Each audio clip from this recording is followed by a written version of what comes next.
I rise today on behalf of the All India Trinamool Congress to dissect and oppose the Finance Bill 2526. Albert Einstein famously said that the hardest thing in the world is to understand income tax. Similarly, we find it very hard to understand why this government's taxation policy continues to widen the stark divide between the two Indias. A Kuber's India for the elite and the privileged, and another, Vishwakarma's India, for the masses who are bearing the brunt of this government's economic mismanagement. We have just finished the spectacle of the Mahakumbh, with faith drawing millions to the holy Sangam at Prayag. The government is patting itself on its back for organizing the grandest spectacle that humankind has ever seen. It is a small concern that the same UP government who was unable to count the number of deaths in the Kumbh stampedes and give the country a number was magically able to insist that precisely 63 crore people had bathed in the river. Now 63 crores is the entire adult population of India, which statistically implies that every single one of us sitting here has bathed in the Kumbh. I certainly haven't bathed in the Kumbh. Most of us sitting around me have not bathed in the Kumbh. But this mirage continues. This great mirage is continuing. Similarly, much like the great taxation mirage that this government has created.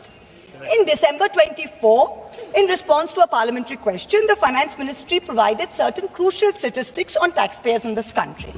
What did we learn? We learned that there are 8 crore people in this country who file taxes. But out of that, only 56 lakh people earn more than 15 lakhs per annum. These 56 lakh individuals, these are the engine of India's entrepreneurial and services economy. They are the only ones effectively paying direct income tax. Now with the new exemption structure, those earning up to 12.5 lakhs annually will pay zero tax. Let's be clear, income tax is leviable only on 56 lakh people out of 140 crore population. Yet, we have a massive income tax department with supernormal snooping, police-like powers and unchecked discretion operating under the pretense of enforcement. What is the purpose of this?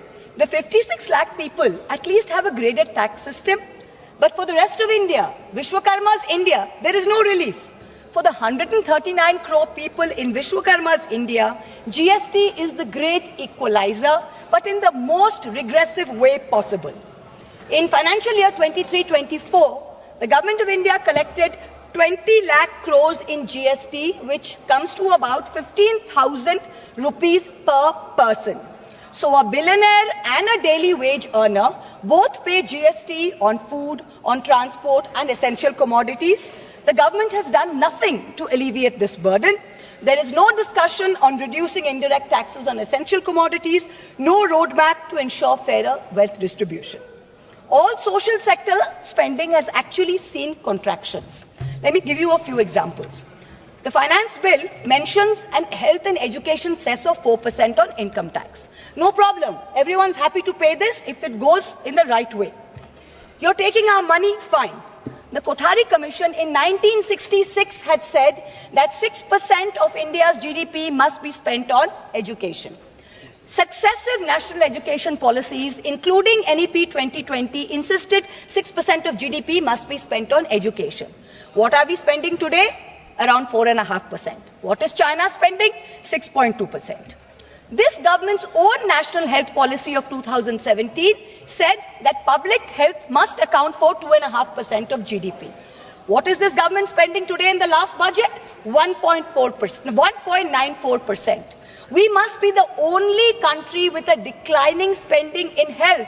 The last few years, we have come down from 2% to 1.94%. So, Madam Finance Minister, wherever you are, I hope you're listening to me. Taxpayers don't mind paying extra cess for health and education, but at least spend it. Give the country what it deserves. Food subsidies have been slashed even as inflation has bitten into rural households. Between January and December of 2024, rural inflation was 5.4%, a full 100 basis points higher than urban inflation, mainly driven by higher food prices. Manrega is still underfunded. Last year's allocation was 86,000 crores. This year's allocation is also 86,000 crores, even though there's higher demand. If you pay West Bengal its 7,000 crores, which it is due, then you are even decrease the outlay even more. This time you guillotined the food and public distribution demand for grants. There was no discussion. Yet there are certain points that everyone needs to know. This country has a National Food Security Act in 2013, which mandates that 75% of urban households and 50% of urban households must have coverage. 75% of rural and urban must have coverage. Today, 81 crore people are getting 5 kg of free rations per month by this government.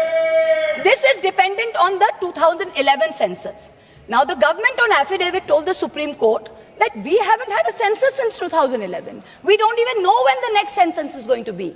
So the government says, well, how are you going to revise the numbers? There are many poor people who are not getting rations. The new number is an extra 13 crore must be given rations. Government says, we don't know. We don't have a census. So Supreme Court says, what do you have? We have an unorganized migrant portal, the eShram portal. According to the eShram portal, 8 crore new people must be given rations. The government is steadfastly refusing to give this 8 crore people rations. Please note, these people are paying GST. They are paying GST. You are raising 20 lakh crores based on these people, yet you are not giving them 8 crores people rations per month according to the Food Security Act. Now, this kind of iniquity, I'm not comfortable with it. We certainly don't want this on our conscience. Certainly not. Now what we're talking about is that when you go to, you keep saying democracy, democracy, democracy. The Honorable Prime Minister is talking to podcasts all over the world talking about freedom to criticize and democracy and democratic processes. We welcome it. But for a democracy to function, it is vital that its electoral processes be above board and above question. The legislative department in the law ministry is the nodal department which controls all spending for elections, for polls, for appointment for the poll members. The Honorable Finance Minister this year allocated 300 crores for voter ID cards, allocated 600 crores for election expenses, allocated 19 crores for EVM machines. But here we have an election commission that is refusing to give 100% VVPAT paper trails. It is refusing to make 17C forms public. It is refusing to give us new additions and deletions to the voter list. It is refusing to explain how duplicate epic cards are being issued in Murshidabad and in Gujarat. So spend taxpayers' money, but use it in the right way. We need some answers. Now let us examine the myth and the reality of this government's growth story. The Honorable Finance Minister claimed that India will grow at 6.5% next year. This forecast, by the way, is down from 9.2% predicted in 23-24. Just before he became RBI Governor, former Revenue Secretary Sanjay Malhotra in December warned government tax officials that they should not kill the proverbial golden goose with their demands. Net foreign inflows fell to 1.2 billion between April and December, down from 7.8 billion. Private investment is weak. Manufacturing is stagnating at 17% of GDP. Rural unemployment is 9%. Fiscal deficit has come down to 4.4%. Agreed. But that's not happened because of revenue growth. That's happened because you've cut essential spending to the poor. This is economic mismanagement, not fiscal prudence. The government's obsession with corporate incentives has only favored big businessmen, where small businesses and laborers have got hurt. You slashed corporate income tax in 2019 from 30% to 22%. Has private investment picked up? No. So who have these tax cuts benefited? Let me look at just one example. Let's not forget that all tax rules are written for Vishwakarma's India, not for Kuber's India, not for favorite businessmen. When it comes to crony capitalists, there are special rules. Please listen. In 2016, there was a rule that there can be no SEZ which has only a power plant. No power plant, only SEZ. But for a very special friend, Mr. A, this was done in Godda, Jharkhand. Mr. A received not only billions in benefits during the capex phase, but receives an ongoing benefit on no import duty for importing coal, no coal cess, no domestic supply obligation. Savings of clean energy cess were 320 crores per annum. Custom tax and GST benefits were another 2,000 crores.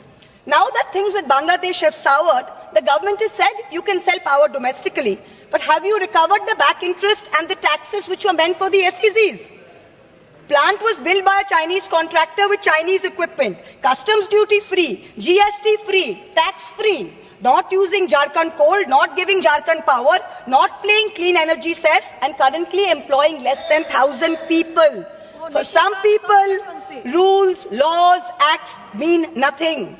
गरीब लहरों पे पैरे बिठाए जाते हो, समंदरों की तलाशी कोई नहीं लेता. Stock market investors, corporates, small business owners have all become victims of the worst kind of tax terrorism. According to the last budget receipt of July 24, total income tax under dispute was 10.5 lakh crores. This figure has doubled from 5 lakh crores in 2015 to 10.5 lakh crores now in 23. So much for the promise of eliminating tax terrorism. When you're looking at the CBDT's Action Plan 24-25, it gives us data on pending appeals. It's telling us every year there are more pending appeals than appeals which are being disposed of. So what kind of dispute resolution are we managing? It is estimated that there are 6 lakh pending appeals today. The Indian IT tax department has followed an adversarial approach. It unnecessarily pursues all appeals